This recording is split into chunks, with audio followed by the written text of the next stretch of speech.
Bhagavate Vasudevaya. Om Namo Bhagavate Vasudevaya. Om Namo Bhagavate Vasudevaya.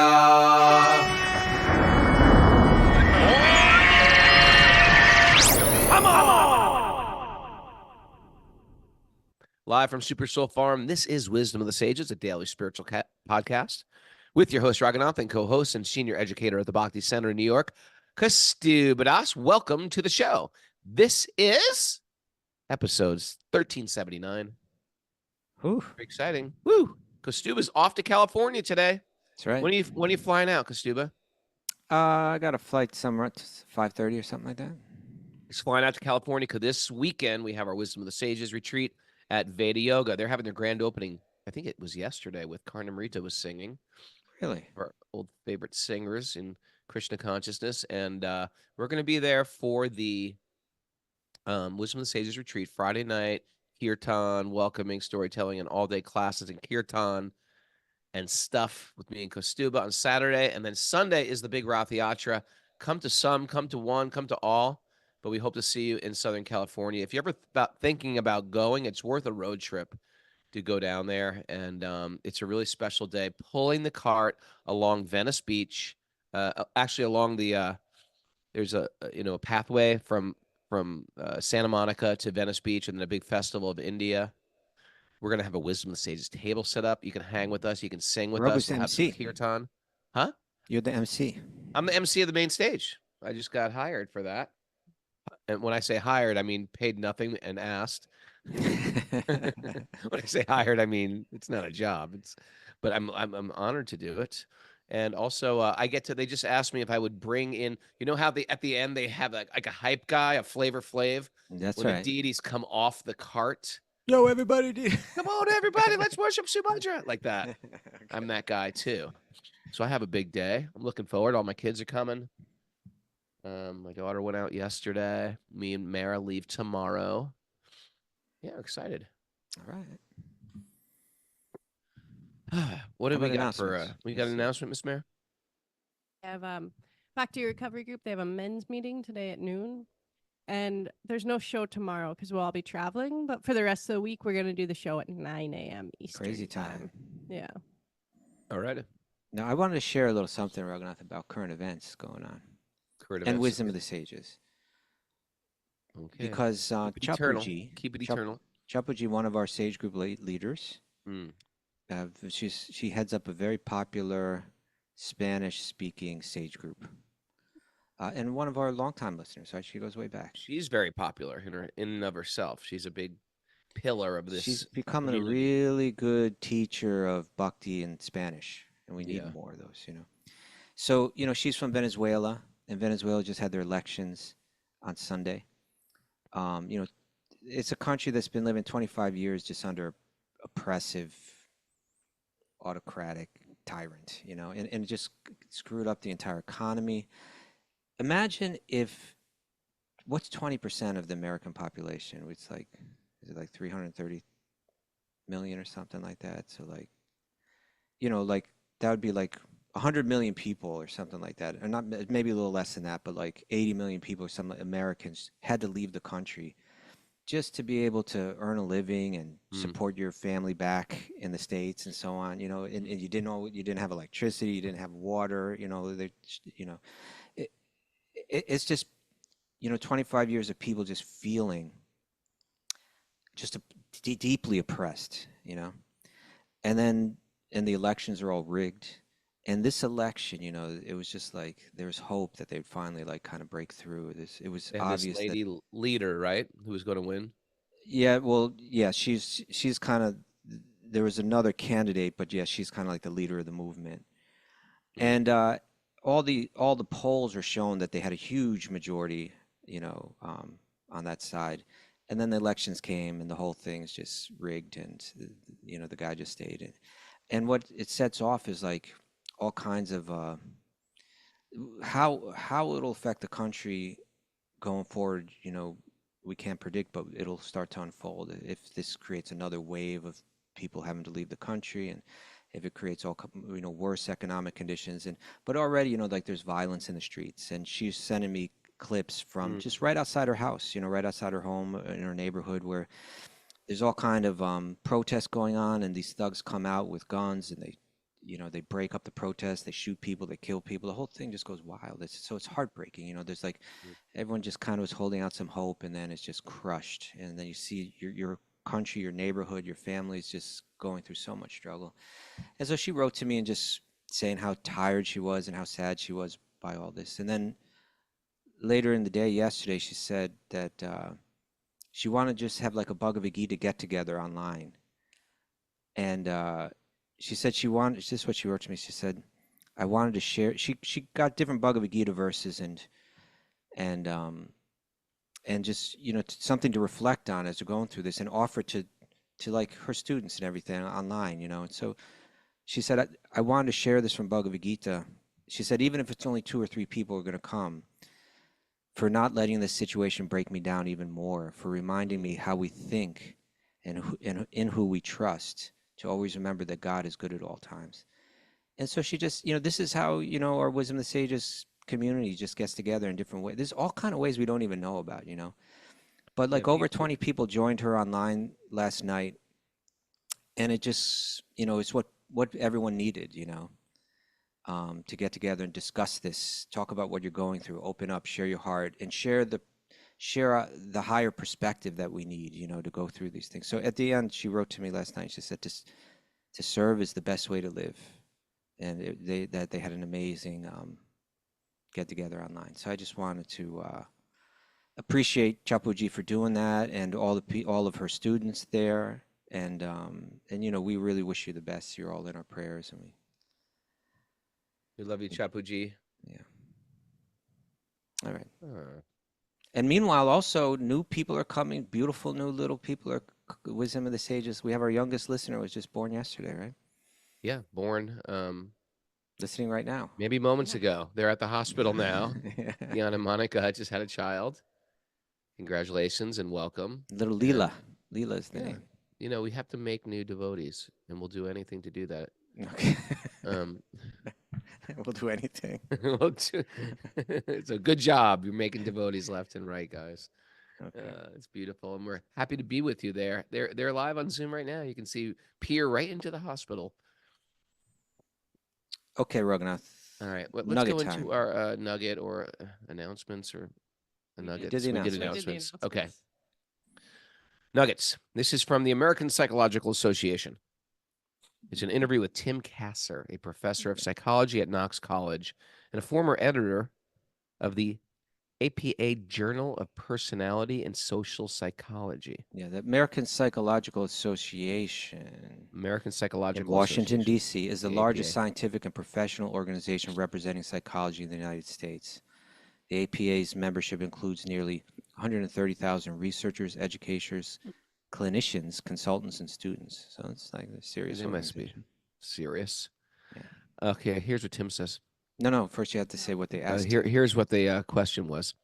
What does psychological research say about materialism's link to happiness? A little pause there, Raghunath. Nice. A little pregnant pause. To What does happy. psychological research say about materialism's link to happiness? Let's hear what Tim says. The connection between materialism and well-being is the longest standing strand of research in materialism literature. My colleagues at the University of Sussex and I recently published a meta-analysis that showed the negative relationship between materialism and well-being and was consistent across all kinds of measures of materialism, types of people, and cultures. We found that the more highly people endorsed materialistic values, the more they experienced unpleasant emotions, depression, and anxiety.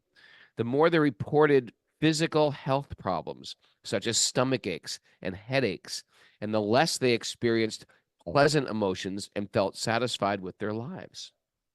Very interesting, huh?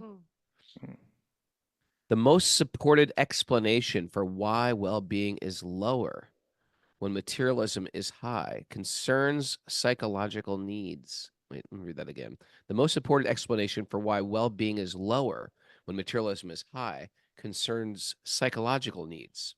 Specifically, materialistic values are associated with living one's life in ways that do a relatively poor job of satisfying psychological needs to feel free, competent, and connected to other people. When people do not have their needs well satisfied, they report lower levels of well-being and happiness, as well as more distress. Okay. That was a great quote, Kastuba. Thank you, Raghunath. Where do you dig out these gems? Uh, You're I like an just- archaeologist. You know what? I search for them. You search for those gems.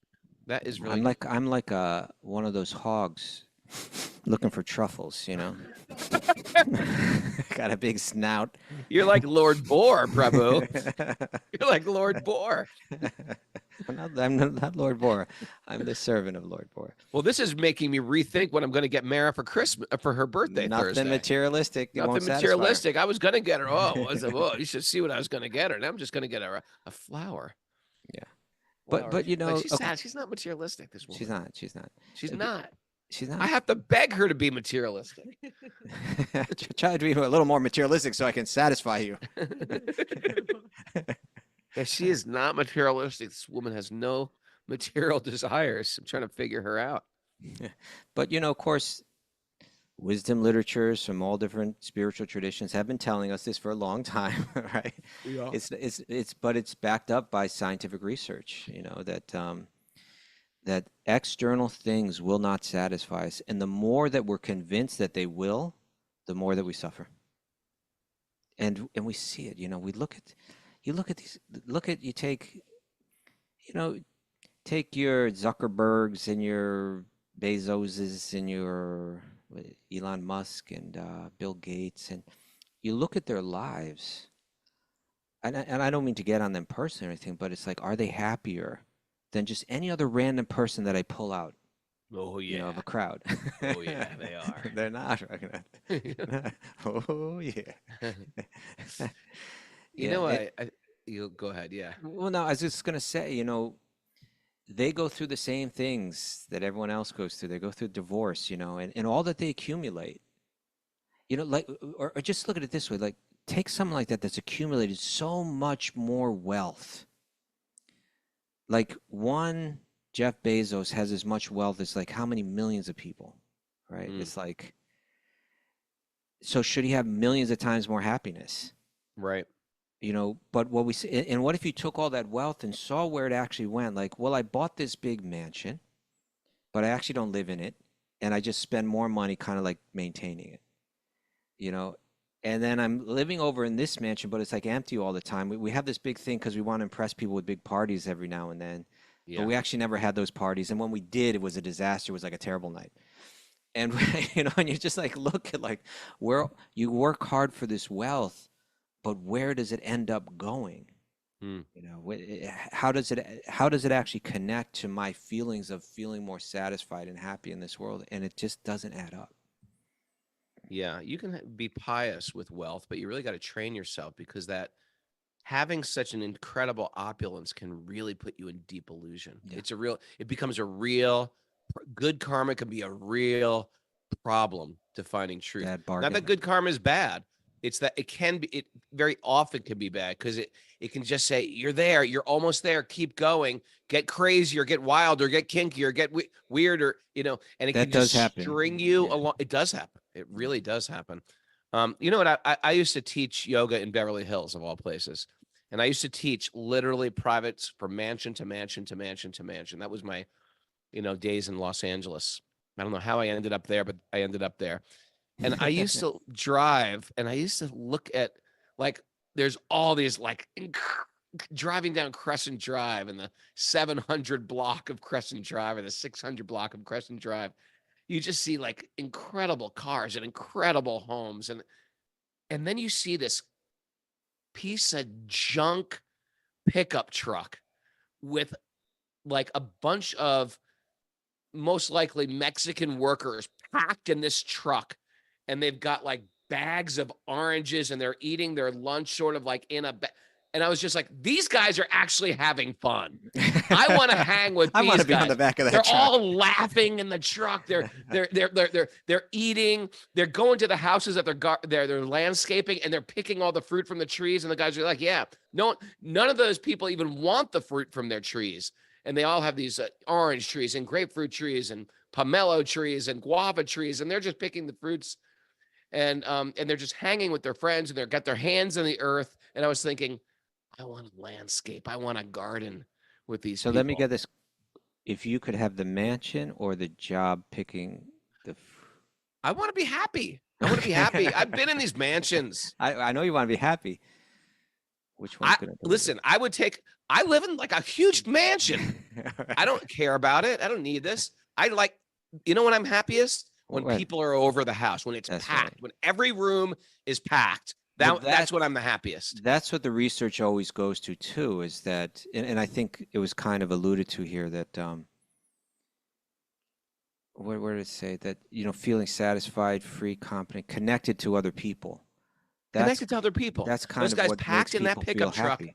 They were singing, they were eating, they were cranking music, they were eating oranges. You could just tell they were having a good time. I had a great time last night. You know why? Mara was cooking like an incredible feast in the kitchen. Okay. Rocco and Tarun, my two boys, were playing mridanga, and I was working on new melodies and singing to the deities. And Udi was just in his Udi bliss in the background, cheering. And just to hear my two sons play mridanga, it was such a fatherly win. I felt like my heart was filled with so much joy last night. Udi, right? It was. Udi's like, it was amazing. It wasn't Mary. What was your vibe when you were in the kitchen? Oh, it was great. Oh, it was so nice. And my older son is showing the younger son different things. My younger son doesn't like to break from the rules of playing the mridanga. And the older son saying, no, you got to break a little. You got to try new things, and you got to embellish. And he's like, no. Yeah, I don't want to just make up beats. I want to do exactly what my teacher tells me. It was adorable. It was the most adorable thing ever. Nice. That's beautiful. It's just a nice way to wind down the day with some kirtan. And This is the way it is, right? In one place, it's like a political disaster, and they're suffering. In another place, a little baby is being born, and another place, kids are growing up and playing mridanga. And whatever we're going through, whether it's a sweet thing or a heartbreaking thing, this philosophy, found through these Bhakti Shastras, these, the Bhagavad Gita and the Bhagavatam, it carries you through it. It helps you always grow through it, And yes, I didn't mean to even diminish. No, I wasn't saying that. Venezuela. Now I feel bad. No, But no, my point no, is, we're we're gonna all you don't have to feel leaning bad for being happy. we're all leaning into Krishna wherever we are, in good times or in bad times. Exactly. Radharaman. What's that song? Radharaman. Oh, that was a great one. When I'm happy, when I'm sad, Radharaman. I call out for Radharaman. When I'm feeling love, when I'm feeling desperation, I call out Radharaman. How did that one go again? Radharaman, Radharaman, Radharaman kaho. Remember when we were singing that on the train in Italy? You don't remember that? Which train? On the train in Cinque Terre. Oh yeah, that was good. Okay. All right, that was a good one. Good morning. Good morning, everyone. Beautiful people. Yvette Elizabeth said it's one of her favorite memories. Yeah. All right. Yvette Elizabeth. Right. Let's Everyone do in that this. car, they knew, I don't know what they're singing, but these guys are into it. These guys are happy. Yeah. Yeah, good There's song. something about Italy good where we people. just sing in the streets, Yeah. And all the Italians are watching us going, all right, I want to join I want to join their thing. They got a good thing going. Who are all these people? They don't look like a cult. All right, you ready? Yeah. Naranam namaskritya naram chaiva narottamam devim saraswatim vyasam tatojayam madhirya. Before reciting the Srimad Bhagavatam, which is our very means of conquest, one should offer respectful obeisances to the Supreme Lord Narayan, and to Narayan Rishi, the supermost human being, and to Mother Saraswati, the goddess of learning, and to Srila Vyasadeva, the author. Nasta prayesh vabhadreshu nityam bhagavat sevaya bhagavati tumasloke bhaktir bhavati naishtaki By regular attendance in class in the Bhagavatam and by rendering service to the pure devotees, all that is troublesome in the heart will become eradicated, and loving service to the Supreme Lord, who is praised with transcendental songs, will be established as an irrevocable fact. Om Gyana Timarandasya Gyananjana Salakaya Chakshurun Midatam Yena Tasmai Shri Gurave Namaha. I was born in the darkness of ignorance. My teachers are opening my eyes with the torchlight of knowledge. I offer my obeisances at their lotus feet. All right, brother. Where we at? Reading from the Srimad Bhagavatam, Canto 7, Chapter 13, Text 30. Okay, so now this Every Python day, man- Srimad Bhagavatam, every day. Now, Python Man here, he's going to share. I don't know if we're going to get to it today, but he's going to share 2 of his gurus in a minute. Oh, I love when they do this. But he's building up to that, and he's kind of showing, like, I was observing the world, and I was kind of seeing that exactly what the American Psychological Association probably spent all kinds of funding to figure out. Right? We spent millions to figure out that materialism is not good. It does not deliver. Well, that's what he figured out, just lying on the ground. Okay. How's your study, Mr. Python Man? Well, I got it all I figured out. realize everybody with stuff is not necessarily happy. Okay, let's hear what he has to say. Well, I mean, you get that when you go to a third world country. Mara was just in Africa, and we go to India, and sometimes you see these children who are running around in apparent squalor, and they don't need a drone. They don't need a various video game. They're playing with a stick and an old wheel. What do they call they're that having game so much fun. in Vrindavan that they play with the stick and the little thing? Dunda something? Oh, yeah. Vrinda- It's like Punjabi, we need your help. Gully Dunda. Look at that. she's on it. Indian Gilly consultants. Gilly Dunda. Gilly Dunda. You just hit the stick and you hit it. It's like a little piece of bark or something. It's like a little that. peewee or something. You just hit that thing with the stick and it kind of jumps up in the air, and then you whack it. And like that's enough to keep you satisfied. Yeah, that's a fun thing. They say that fun begins when the kid gets bored. Let them get bored, and that's then when they they have gotta to figure it dig out. deep. That's when Where'd they you have get to dig that? deep. Is that from your It's like a Waldorf thing. Waldorf? Yeah, that's what I was thinking. It's a Rudolf Steiner thing. Mhm. Yeah, I was on a podcast yesterday called Rad Dad. Rad Dad. I was like, listen, what do you? And they were like, what do you think a Rad Dad is? It was a good podcast. Okay. I was like, you know, You must have had a good that. You got to share the link for that. I will share the link. Share it on our Wisdom the Sages, not just here, but on our platform, which we've yet to come up with a good name for. Okay, oh, I got a great name for it. You can vote for it now, right now. No. The family. But anyway, the Rad Dad was saying, well, what is a Rad Dad? I said, well, my father, he was not rad necessarily, but he was a great dad. He had a lot of boundaries. He was very responsible. I felt love, but at the same time, he didn't screw around at all. He was affectionate, but not super affectionate. He wasn't my best friend. Like some people have this, like, my dad's my best friend. It definitely was not like that. He would give us these ultimatums, like, get out of the house, don't come back till dinner. And you're like thrown out, and you're just like left to figure out what to do. And if no one's home on your street, there was no play date. We didn't get chauffeured around to a play date. That didn't exist. You just went out. You just went out and you figured out, okay. You know what I did? I had a shovel. I would dig holes. No, that sounds like trouble. I would just dig holes in my backyard, and I'd play in the holes if no one was out. like a grave kind of hole, like that kind of thing. Let's see what happens if we put the dirt on top of him in the hole. Okay. The living entity. So let's just share this first. Yesterday we read the verse where the Python man said to Prahlad, he recognized that just like a deer, out of ignorance, they can't see that there's water underneath the grass because it's covered by the grass.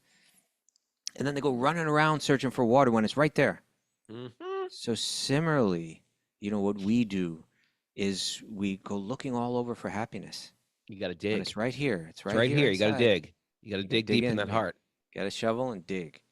Dig holes. Maybe that's there's your quote for the day. Get a holes shovel is and good. dig. Get a shovel and dig. Like you found that nugget. That was you're like you're an Yeah, archaeologist. that's right. You gotta Sniffing around get like your Lord. snoot out and Okay. sniff yourself because it's right inside. All right, text 30. Text 30.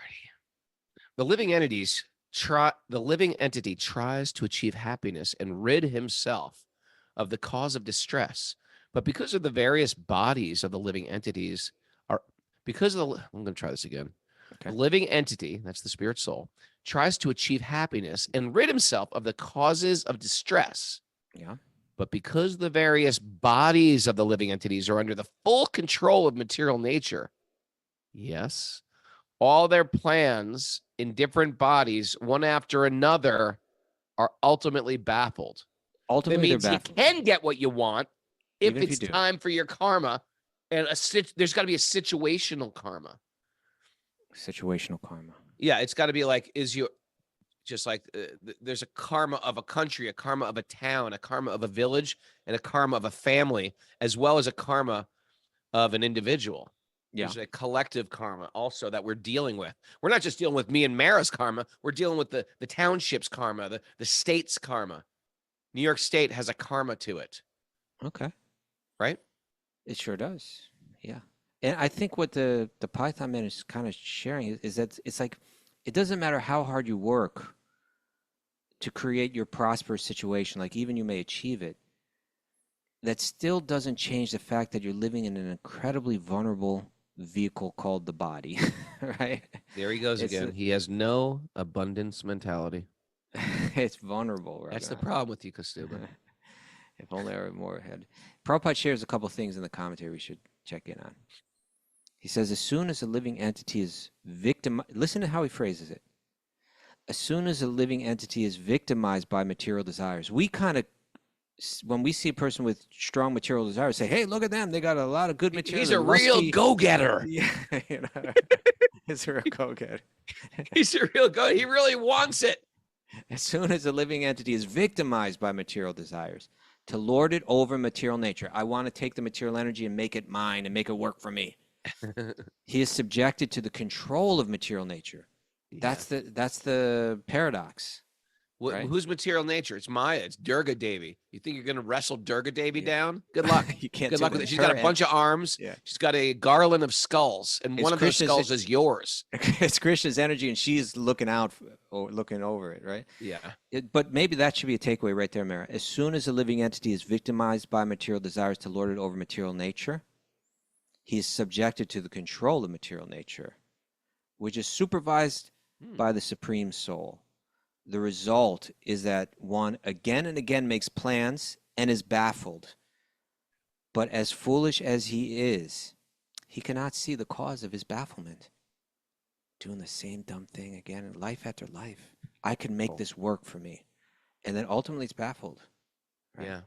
If people don't believe in life after life, they could just look at it in shorter terms in that Fibonacci spiral in a micro circle that we get baffled again and again in this lifetime. We see that. And we don't stop back and hear the message that, hey, there's a system, there's a manual to figure this out, you know. Now Prabhupada shares this too. This gives us a good picture of this wheel of karma and samsara, how our activities keep us going on this wheel. We go up and down and up and down. You know the mantras for these, Prabhu. No. I did it again. I can't believe I did that again. How did this happen? What was I thinking? I did it again. Okay. That's the mantra for the wheel. Well, this is how you get there. By pious activities, by good karma, right? One is elevated to the higher planetary systems. You get better material circumstances. Oh yeah, it's good. Everything's good. And by impious activities, one is degraded to lower species of life. What have I done? What have I done? In which he is punished by the laws of nature. In the lower species of life, we all have been there. In the lower species of life, there's an evolutionary process. He's explaining how it works. Over here, Raghunath. Over here. Okay. There we go. Thank you. I wasn't looking at the message boards. I was staring into space, thinking of that baby being. I was like, they just had a baby and they're on the podcast. That's amazing. Okay, that is great, Raghunath. Isn't That's that great. amazing? But now they need you to focus on the message of the podcast. They might need me to focus on the baby and say a little No, prayer they for got the that baby. They're fine. They don't need your The help. baby's okay? Yeah, the baby's fine. Okay, little Leela is doing just fine. In the lower species of life, there's an evolutionary process. And when the term of the living entity's imprisonment or punishment in the lower species is finished, then he again is offered a human form and given a chance to decide for himself which way he should plan. Mm-hmm. He's spelling out how the universe works, right? Okay, you've been through many different bodies. You've gone through this automatic evolutionary process, and now you're born as a human again. Now you have the chance, right? It's the junction. Now you have the chance to decide for yourself, what kind of plans am I going to make? Right. If he again misses the opportunity, he is again put into the cycle of birth and death, going sometimes higher and sometimes lower, turning on the samsara cakra, the wheel of material existence. As the wheel sometimes goes up and sometimes comes down, the stringent laws of material nature make the living entity in material existence sometimes happy, sometimes distressed. That's how. And this is what the Bhagavatam offers. It offers an access point out of that wheel. Yeah. Ever see these things where they put a little kid in a tire? Kids would do this, and they'd go down a hill. Yeah. There is no way to get out of that. It's just like going nonstop, stuck. bouncing. Very dangerous thing to do. Very dangerous. Kids did it. But if you could get out of that, if you all of a sudden you just hit, something happens, it just disrupts that flow of the wheel or the tire. Get out. That's what a bona fide yoga system is. That's what the Bhagavatam is. It's an access point out of stopping making the same poor mistakes, the same poor choices again and again, not just for this lifetime, people, for lifetimes of poor choices. Right. This is what the Bhagavatam offers, a different option. Otherwise, we are just bound by a wheel of karma. Well, we're going to hear more about that right now, Raghunath. Text 31. It's as if I read ahead. What's that? It's As if I read ahead. Materialistic activities are always mixed with three kinds of material conditions. Mara. Three types of miseries. Without looking, Mara. Sanskrit. What are those three? Adhyatmika, Yep. Mhm. Adibodhika, Yep. Mhm. and Adidivika. Oh, Very yeah, good. she's got it. She's got it. I used to stump her all the time. Therefore, even if one achieves some success by performing such activities, what is the benefit of this success? One is still subjected to birth, death, old age, disease, and the reactions of this fruitive activity. So this is the idea. Once you're in a body, you get one of these three. These are So the vulnerable. three prongs of Durga. When she has that pitchfork, that trident, each of these prongs represent the pitchfork, right? Each of these prongs represents one of these pains that you get once you get a body. And one is Adidivaka, right? The elements. The elements are punishing the body. Nature. It's too hot. Oh my God, it's too hot in here. Can someone put on the AC? Or 15 flooded. minutes later, it's too cold in here. Open the window. It's too cold in here. And the living entity goes back and forth. It's too hot. It's too cold. It's too hot. It's too cold. It's too humid. There's been a flood. There's been a tornado. Right. It's whatever. Drought. Then there's Atibodhika. Your own body is causing you pain. Like, oh man, I got a splinter in my foot, or I've got like a indigestion, or I've got heart palpitations, and I've got asthma. My own body is causing me a problem. I got a headache. Or there's the third one, Adi Atmika. Some other Atma out there is causing me hell. He's like, this guy punched me in the nose, and the invaders are coming to take over my land. Or I stepped on a hornet's nest. I got bit all over. I got bit by a dog. When I was talking about these, like Zuckerberg and Elon Musk, and these guys are like publicly challenging each other to like MMA. Like the cage match. I'd pay for that. But that's it. Like, even you got all the money in the world, someone's gonna come around and try to embarrass you or try to, it's just like. Oh, I would love to fight Bill Gates. Put me in a cage with Bill Gates. I'd pop his knee. Do you hate him? I don't like what he's doing with Monsanto and so you want to get violent with him? Farmland. I'm not into that. So you want to get violent with him? Well, yeah, because if he wants to, I'll go there. I'll take it to the cage with Bill Gates. I think I could take him. All right. I'm not in the best of shape right now, but I think I could take Bill Okay. Gates. This is what Prabhupada says in the commentary to this. But verse. does Prabhupada say anything about MMA in this? Nothing. Okay. At least not directly. Okay. He says, even if a karmi, a materialist, is successful in accumulating some material wealth, he still cannot enjoy it, for he must die in bereavement.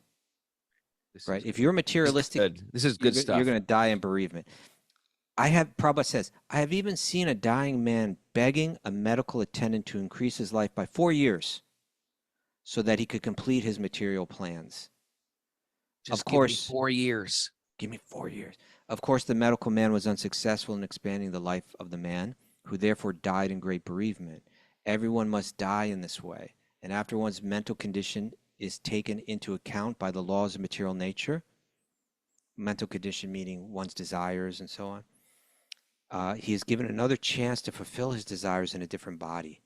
Material plans for material happiness have no value, but under the spell of the illusory energy, we consider them extremely valuable. I got these plans. I'm going to make it happen. This is what life is all about. I'm fully dedicated to it. I'm going to make these adjustments and I'm going to be happy. And this is so important. Here's the interesting twist to this, the whole What's plot that? twist. Sometimes we get obsessed with these 1%, these controlling puppeteers of the material world and this one world, what do they call it? Global world, something. Global. Or What is it? they're controlling everything, and they're at the top, and they're controlling you. They're controlling the politicians and of the Illuminati. Here's the interesting thing: you can't be happy just with extreme wealth. You can only be happy if you understand the gunas. If you understand that the mode of goodness makes you happy, then you'll be happy. You could be criminal. You could be criminal in one sense. Maybe not, actually, because honesty is part of being in the mode of goodness. Satvik, to speak truth is part of being in the mode of goodness. But happiness makes you in the mode of goodness. Don't think you're getting cheated by anyone. Just get to this point of sattva, and you'll be happy in this world. And of course, the world is temporary. So even if you're sattvic, you'll be less affected by those three, adhyatmika, adhibodhika, adhidaivika. But once you're in rajas and tamas, you're overwhelmed by those things. Once there's greed, you're not happy. Yeah. Right? Once you're filled with desires, you can't be happy. They're not getting over on you. You're not being cheated. Just get to sattva and you win. If the goal is to be happy, just get to sattva and you win. But we want more than that, Raghunath, right? I mean, well, we want more than that. But I'm just saying, if people fear like, oh, there's these wealthy guys are controlling everything. My landlord's happier than me, and these people living on this block of Beverly Hills are happier than me. No. It's not that. It's all these other things that we spoke of earlier. It's community. It's song. It's eating together. It's family. It's coming to, it's saying, it's reading wisdom literature together. It's applying wisdom literature to any situation in life, right? It's not just having a big house. Who gives a crap? A big house means big problems. And you say, well, no, if you got enough money, you don't take care of those problems. It gets exhausting. It's just more and more worries. So it's cause, and especially here, this verse is going to that, and Prabhupada's going to that point where, like, the fact is, in a very short time, it's going to be all taken away, right? And then if you're attached, because you're not sattvic, then you suffer when things get taken away. If you're sattvic and you lose things, you're like, well, it was never mine. Right. You have that feeling, well, it was never mine anyway. And I don't need it to be happy. We have such a good philosophy here. We have spirituality, plus an entire landscape of philosophy, lifestyle, culture. Just hearing my kids talk about the mridanga yesterday, I was like, I know nothing about this. They're talking about the different ways to hit the mridanga. I was like, they know a whole other facet of Krishna consciousness. I don't even know. Look at that. Rocco's getting training that you never got just by living in Alachua. Oh, I know. But returning to this, like, there's a wisdom to what the Python man is saying. And there's a practical way that we can reflect on it daily. Like, if you, like, everybody, but I'm just looking at you, Raghunath. So, like, look around you. Looking at you. Look around you. And Other side now. Other way. There you go. So that's, there are your possessions, right? Realize that in a short time, it's all going to be taken away from you. I know. And we're all going to hit a point, like we just see little Leela come into the world today. We're all about to go out of this world as well. We don't know exactly when, but it's coming, and it's not too far down the road. We're all going to leave this world. And at that time, even if you've been very successful at accumulating stuff and manipulating stuff, it's all going to be gone, and you're going to be as helpless as like a leaf floating down a rapid flowing river. You're going to get carried. You're going to have no anchor to hang on to. Your soul is going to be there without anything from this world to hold on to. And are you going to be ready for that moment?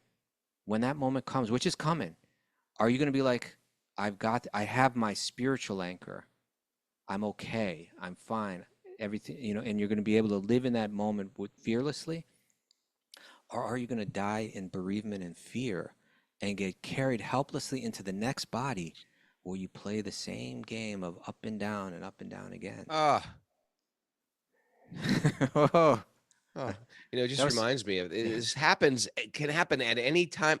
I was just talking to a person. I'm not going to say the name because I'm not sure he wants to say the name, but we should get him on the show. Right. He's a devotee. He's married to one of the people who's on Zoom today, right now.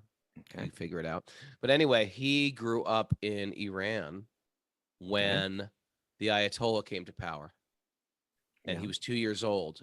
And it was sort of like the parents were like, they were a wealthy family, and the parents were like, okay, we're leaving everything behind, and we're running for our lives. And they were smuggled out of the country, smuggled to Pakistan, and they said, he goes, my father had to start over. He was like, he had 2 master's degrees. He was from a wealthy family, and he was delivering pizza, at any minute, the material world can do a hairpin turn. And if we're situated at Krishna is my Lord, I own nothing, I'm here to serve, this is the way we can deal with all of this stuff. It's not by accumulating. By accumulating, we can lose at any minute anyway. It's a better investment. The better return on investment is invest in your spiritual life. What do you call that? Return ROI. on investment? ROI. The best ROI is you invest in your spiritual self, your spiritual life, your spiritual connection. Investment in matter, that's a very poor investment. Your net worth is not your worth. Your net worth. Your net worth is not your worth. Your worth is your contribution to the whole. Okay. Your net worth is just your net stuff. Who cares? We're sick of our stuff. Everybody's sick of their stuff. We're like, okay, I got my stuff. I'm bored of it. I want to get a new stuff. Note that one down, Mary. Everyone is sick of their stuff. Everybody gets rid of their stuff. That's why Americans, they buy so much stuff. Feels and good they to get rid of take their it stuff, to the right? dump. Oh, they love going to the dump and dumping their stuff. And you're there picking up their stuff. Me and my kids are going there finding goodies in the dump. We love it. We're always finding. If I say we're going to the dump, my kids are like, let me go. Enough stuff, Laura Rubino says. The Ruby of Philadelphia. All right, Ragnar. Next verse. This is going to show where it goes. Even setting the whole death thing that's coming along aside for a second. Text 32. The Brahmana continued. I'm actually seeing how a rich man who is a victim of his senses is very greedy to accumulate wealth and therefore suffers from insomnia due to fear from all sides, despite his wealth and opulence. Insomnia. I can't sleep. Right? I can't sleep. It's called here alabdha nidranam, not being able to attain sleep. There was a time I had a lot of money, and I remember the stock market crash. I was like, I just lost a lot of money. Then there was a time I had no money. Well, that's exactly what Raghunath. There was a time I had no money, and the stock market crashed. I was like, I don't care. I've got no money. I don't care about all the other people out there. No, it was just like I'm not I get it. affected by it. Yeah, I get it. It's just like when you have. That's why when Sanatana Goswami was traveling with that assistant who had all the gold coins on him. Yeah, get rid of Remember, he was like, get rid of all those gold coins. He's like, why? We might need them. You never know. He's like, get rid of the gold coins. Yeah. They're going to invite problems. You know, it's such a brilliant. We're going to get there probably in our next class, but he's going to say, I have these two gurus that I've learned from. One is the bee, and one is the python. Are you doing a spoiler here? Maybe. I mean, you're giving a little trailer. Should I not reveal it? But what? Maybe not. Maybe I'll dive into that. Maybe let's open up that surprise package. I'll give a clue, just a clue. Okay. But what you just said about the stock market relates to one of those animals. Because the idea with the stock market is like you may do so much work and spend years building up that portfolio. You just gave the whole analogy away. I gave a clue.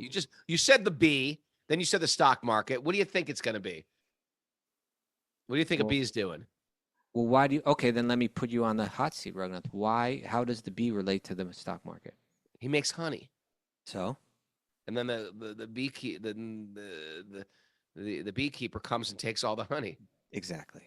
Right. So you work so hard to accumulate something, and you actually never even get the chance to enjoy it, and then it's a good beekeeper leaves a little bit of honey for the bees. Okay, a good bee. But that's the thing, right? And bees are like it's a great analogy because bees are so industrious. Right? Oh, very industrious. Yeah, they're going out and they create that comb. How do they create that comb? It's crazy. Unbelievable. They're spiritual. They're very pious beings. Bees. Well, you know, the bees are used in other ways. Like sometimes the bee is considered to be like representing the simple person, right? Because they just take a little from here and they take a little from there. But here the bee is more like the industrious materialist, where they work so hard to accumulate so much and they create honey, right? Like this most incredible, like beautiful, sweet, substance. And then someone just comes along and takes it all away before they even have a chance to enjoy it. You know, like I'm saying, these millionaires, they have a property over here. They never even enjoyed it. They get divorced. Their spouse takes an alimony, like half of their wealth, and they get divorced after 1 year. Yeah. It's like you accumulate all this stuff and then you realize, there's these drug dealers, they got all this money and they got it stored away here. And then the government comes, they take the whole thing. They had this whole big, hive, of their money honey. The money honey. And they had never even got the chance to spend it, although they risked so much for it, Mara's my money honey. Okay. So Pamela who's on Zoom is a divorce mediator. Oh man, you must see. Man, I wish we had more time. I would love to unmute her right now, because maybe next show. 7:59. What does she say? Shoot. She says it's interesting as a divorce mediator to see how people handle their attachments to material things. Right. That's where all hell breaks loose. People are fighting over a footstool. People are fighting over an armoire. Sentimental value.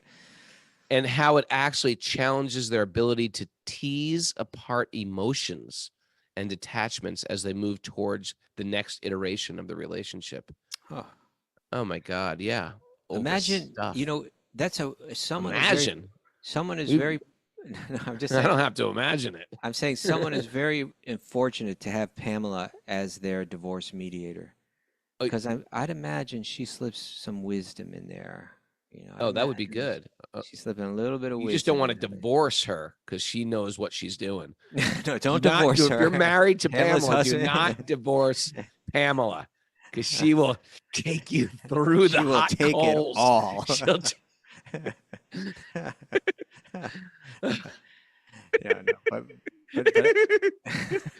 Do not. That's a takeaway. Do not divorce Pamela. Okay, that's a good. Do not divorce. Okay, so maybe any good reason for divorce.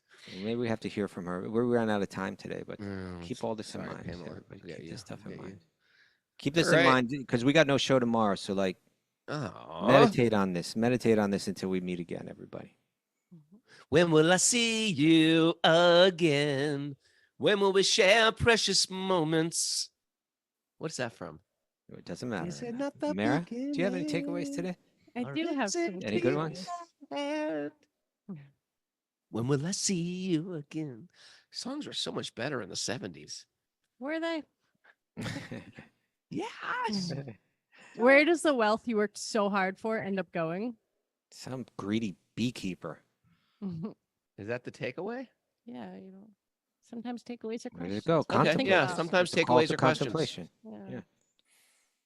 Shastra helps carry you through good times and bad. That's right. Fun begins with boredom. No, right. It's Waldorf wisdom. Begins with boredom. Do, do, do, do. Beware being victimized by material nature. It will control you. That Victim in three pain. three spikes coming at you. 3 prongs of a pitchfork. Bhagavatam offers an access point out of samsara chakra. You like that? Access point out, Kastuba. Thank you.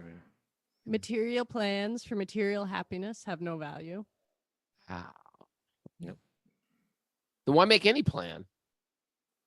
Make a spiritual plan. You got to deal with that eternal. It has some value. Oh, look at you. It's gone in a moment. Like a buffalo's breath. Brings us On a at cold any day. moment. At any moment, your so world hurt. can take a hairpin turn. Hairpin. I love that. Like that means like a 180, right? Like it's like go like a U-turn. That's a hairpin turn. Yeah. The best return on investment is to invest in your spiritual self. ROI. Remember that. The best part of waking up. Go. Your net worth is not your worth. Your worth is your contribution. To the whole. Boom, bah. Rocking off. Everyone is sick of their stuff. Sick of it all. Mhm. And Mhm. And Yes. get a shovel and dig. Get a there was a shovel. good one. Oh, That's that a was good it. one. Pamela. Don't divorce Pamela. Don't divorce Pamela. Get a shovel and dig. Dig the well. The well is here. The water is here. Thanks, everybody, for joining us. Next time you hear from us, we're going to be in sunny Los Angeles. It'll be at 9 a.m. I'm afraid I may come back a different person. It happens. Tan. More tan? A little more tan. This is come where back everybody burns their changing. head. All the devotees, men, burn their heads at LA Rath Yatra. Let's see how many devotees can wear ridiculous hats. You're going to go down to San Diego first, I'm going to Mukunda Kishore's house. and then you're going to come Mara's up. birthday celebration on Thursday. But we're going to. How are you going to get from San Diego to LA? Mukunda Kishore, he's my guy. But how are you going to get there? He's going to drive me. Oh, you His just. California Tesla. Oh, I'm going to take the 4. I'm going to take the 5 north, get off at the San Diego, get off the 10. At the 10, I'm going to get off of Santa Monica and Main Street, and then get here. I get it. It's a Californian. Thanks, everybody, for joining us. Thanks, Pamela. Don't divorce Pamela. And remember, I want to thank everybody who's our new contributing member to our new family, our new platform. Thank you very much for supporting us. It means a lot. If you were supporting us on Patreon, just switch it over. Don't unswitch it. Switch it over. There's a difference. Don't just, Patreon's not happening, we're going to unswitch it. No. Switch it over. Now it's much more organized. Join the Wisdom of the Sages family. We really appreciate that. Thanks for everybody being out there. Love going out to all the people experiencing joy, all the people experiencing some distress. Krishna's all good, and we're all connected. Happy you. birthday to little Leela. Happy birthday, Dion and Monica's little baby. Thanks for bringing us into the hospital. I think they're asleep over here, like Chambers. exhausted from the birth. Yeah. It's exhausting, Stuba.